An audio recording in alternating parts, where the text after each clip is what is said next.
ನಮಸ್ಕಾರ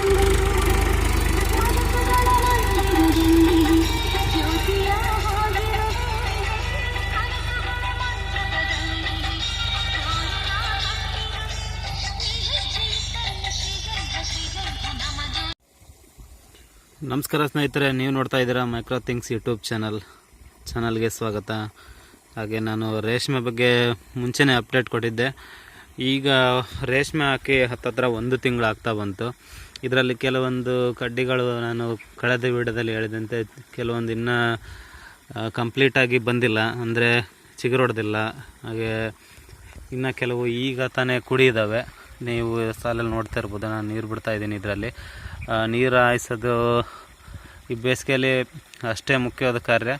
ಹಾಗೆ ನಾವು ಇದ್ರ ನಡುವೆ ಹಸಿರೆಲೆ ಗೊಬ್ಬರ ಆಗಲಿ ಅಂತ ಹೇಳಿ ಒಂದು ಉದ್ದೇಶ. ಹಾಗೆಯೇ ನಾವು ದೊಡ್ಡ ದಾಯಕ್ಕೆ ಇಟ್ಟಿರೋದ್ರಿಂದ, ಅಂದರೆ ಸಾಲಿಂದ ಸಾಲಿಗೆ 8 ಅಡಿ ಇಟ್ಟಿರೋದ್ರಿಂದ ಇದನ್ನೆಲ್ಲ ನಾವು ಏನಾದರೂ ಉಪಯೋಗ ಮಾಡ್ಕೋಬೇಕು. ಹಾಗೆ ನಮ್ಮ ಹೊಲಕ್ಕೂ ಕೂಡ ಒಂದು ಗೊಬ್ಬರದ ಅವಶ್ಯಕತೆ ಇರೋದ್ರಿಂದ ಈಗ ನಾವು ದನಗಳ ಇಲ್ಲದೆ ಇರೋ ಕಾರಣಕ್ಕೆ ನಾನೀಗ ಹಸಿರೆಲೆ ಗೊಬ್ಬರದ ಮೊರೆ ಹೋಗಿದ್ದೀನಿ ಸದ್ಯಕ್ಕೆ.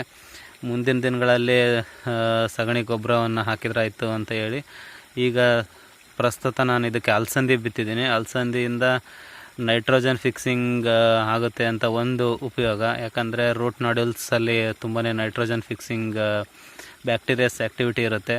ಹಾಗೆಯೇ ತುಂಬ ಆಳಕ್ಕೆ ಈ ಬೇರು ಇಳಿಯೋದ್ರಿಂದ ನೈಟ್ರೋಜನ್ ಫಿಕ್ಸಿಂಗ್ ಆಗುತ್ತೆ. ಹಾಗೆಯೇ ಮೇಲ್ಗಡೆ ಎಲೆ ಉದುರಿ ಅದರಿಂದನೂ ಕೂಡ ಒಂದು ಸ್ವಲ್ಪ ನಮಗೆ ನೆಲಕ್ಕೆ ಬೇಕಾದಂಥ ಅಂಶಗಳು ಸಿಗ್ತವೆ.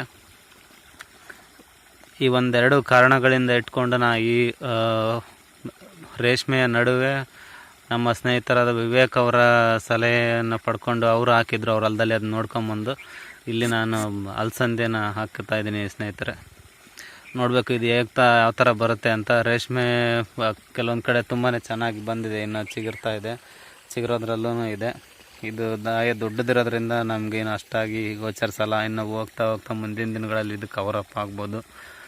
ಇಷ್ಟು ಮಾಹಿತಿ. ಮತ್ತೆ ನಾನು ರೇಷ್ಮೆ ಬಗ್ಗೆ ಮುಂದಿನ ವಿಡಿಯೋಗಳಲ್ಲಿ ನಿಮಗೆ ತಿಳಿಸ್ತಾ ಹೋಗ್ತೀನಿ. ನಮ್ಮ ಚಾನಲ್ನ ಶೇರ್ ಮಾಡಿ, ಸಬ್ಸ್ಕ್ರೈಬ್ ಮಾಡಿ ಅಂತ ಕೇಳ್ಕೊಳ್ತಾ ಧನ್ಯವಾದಗಳು ಸ್ನೇಹಿತರೆ.